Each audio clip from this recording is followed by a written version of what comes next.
Hello' বন্ধুসকল, আমি খেল এখন অনুষ্ঠিত কৰিব লৈছোঁ। অকণমান ইনফৰ্মেশ্যন দিবলৈ চেষ্টা কৰিম, ভিডিঅ'টো চাবচোন দেই।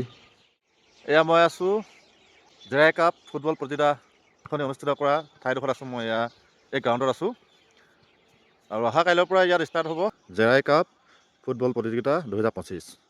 আৰু এইফালে চাওক, উদীয়মান যুৱকসকলে নেট লগোৱাৰ ব্যৱস্থা কৰি আছে। আৰু এইখন ফিল্ডতে হ'ব আপোনাৰ 5খনকৈ হাই ভল্টেজ ফুটবল ইয়াত প্ৰতিযোগিতা অনুষ্ঠিত কৰা হ'ব। 21 ডিচেম্বৰ তথা কাইলৈ প্ৰথমখন খেল আমি অনুষ্ঠিত কৰিম ইয়াত দিনৰ 1:30 বজাৰ পৰা ETHUSA বনাম আছাম পুলিচ 6 CDO BN। আৰু এই খেলখন হৈছে অসম ফুটবল সন্থাৰ অনুমোদন হৈছে। ইয়াত আপোনাৰ এইবাৰ হৈছে আপোনাৰ 8ম বাৰ্ষিক জেৰাই কাপ ফুটবল প্ৰতিযোগিতা হৈছে। এইবাৰ অকণমান টিমবিলাক সলনি কৰা হৈছে। আমাৰ 6টাকৈ টিমক আমন্ত্ৰিত কৰা হৈছে। ইয়াত ছান পাৱাৰ নগাঁৱৰ পৰা আহিব, সদৌ নগাঁৱৰ পৰা। অইল ইণ্ডিয়া আছে, মটক স্পৰ্টছ ক্লাবৰ আছে, 6 CDO আছাম পুলিচ 6 CDOৰ BNৰ পৰা আছে, নামৰূপ FC, ETHUSA। তেনেকৈ 6টা আমি ইয়াত ৰাখিছোঁ টিম।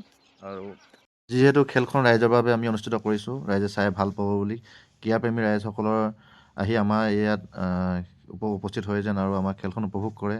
আশা কৰোঁ আপোনালোকে সহযোগিতা আগবঢ়াব বুলি। ধন্যবাদ। কাইলৈ আমি প্ৰথমখিনি খেল শুভাৰম্ভ কৰিবলৈ লৈছোঁ। তাত অংশগ্ৰহণ কৰিব আমাৰ ETHUSA বনাম আছাম পুলিচ 6 CDOৰ সৈতে খেলখন অনুষ্ঠিত কৰা হ'ব, শুভাৰম্ভ কৰা হ'ব। আৰু এখন হাই ভল্টেজ খেল আপোনালোকে উপভোগ কৰিব পাব। এইখন গ্ৰাউণ্ডতে, এইখন খেলপথাৰতে উপভোগ কৰিব পাব। সেয়ে আপোনালোকক এই ভিডিঅ' থ্ৰুৱেদি আপোনালোকক সকলোকে ক্ৰীড়াপ্ৰেমী ৰাইজক নিমন্ত্ৰণ জনাইছোঁ। সেয়ে ভিডিঅ'টো প্ৰস্তুত কৰিছোঁ। আশা কৰোঁ আপোনালোকে আহি এই খেলখন উপভোগ কৰিব পাব। কাইলৈ দিনৰ 1:30 বজাৰ পৰা আৰম্ভ কৰা হ'ব। এইখন নেটখন ইয়াত পিন্ধাই আছে।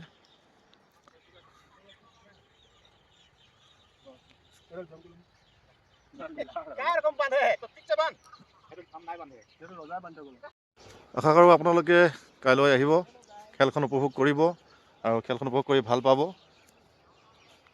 এয়া হৈছে জেৰাই মিনি ষ্টেডিয়াম। 8ম বাৰ্ষিক জেৰাই কাপ ফুটবল প্ৰতিযোগিতাখনি অনুষ্ঠিত কৰাত উদ্যোগ লৈছে সদৌ মতজোৰ ছাত্ৰ সন্মিলন, জেৰাই আঞ্চলিক সমিতিৰ লগতে সহযোগ কৰিছে জেৰাই আঞ্চলিক যুৱ সংঘ আৰু ক্ৰীড়া সন্থা, লগতে সমূহ ৰাইজৰ এই সহযোগিতাৰে এই খেলখন অনুষ্ঠিত কৰাত সম্ভৱ হৈ পৰিব বুলি আশা কৰিছোঁ। আৰু এইখন গ্ৰাউণ্ডত ইণ্টাৰনেশ্যনেল খেল ইয়াত অনুষ্ঠিত কৰিব পৰাকৈ এখন আমাক প্লে'গ্ৰাউণ্ড প্ৰদান কৰিছিল তাহানিতে অসম চৰকাৰে। কিন্তু কাইলৈ ইয়াত ফুটবলৰ শুভাৰম্ভণি কৰা হ'ব। জেৰাই কাপ ফুটবল প্ৰতিযোগিতা 2025 বৰ্ষৰ 8ম বাৰ্ষিক খেলখন ইয়াত অনুষ্ঠিত কৰা হ'ব। 21 তাৰিখ 22 তাৰিখ মাজতে দুদিন বন্ধ থাকিব। তাৰপৰা 26, 27, 28 তাৰিখে চূড়ান্ত খেলখন অনুষ্ঠিত কৰা হ'ব। চূড়ান্ত খেলখনিত ভাবোঁ আপোনালোকে মিছ নকৰে আৰু চূড়ান্ত খেলখন আহি উপভোগ কৰিব বুলি ভাবোঁ। দিনৰ ভাগতে খেলখন আমি পাতিবলৈ চেষ্টা কৰিছোঁ। যিহেতু এতিয়া ডিচেম্বৰ মাহ হৈছে, খুব ঠাণ্ডা পৰিছে। লাইটৰ যি ইয়াত ব্যৱস্থা কৰা হ'ব, সেই লাইটে ধৰি লওক খেলখন অনুষ্ঠিত কৰাত বা খেলুৱৈসকলক অকণমান অসুবিধা কৰিব পাৰে কুঁৱলীৰ কাৰণে। আৰু দৰ্শকৰো অলপ অসুবিধা হ'ব, যিহেতু ঠাণ্ডা পৰিব। সেয়ে ভাবিছোঁ এইবাৰ আমি দিনৰ ভাগতে খেল আমি শেষ কৰিম বুলি। তেনেহ'লে আশা কৰোঁ আপোনালোকে আহি খেল উপভোগ কৰিব। তেনেহ'লে আজিলৈ ভিডিঅ'টো সামৰণি মাৰিছোঁ। টাটা বাই বাই, জয় জীৱন।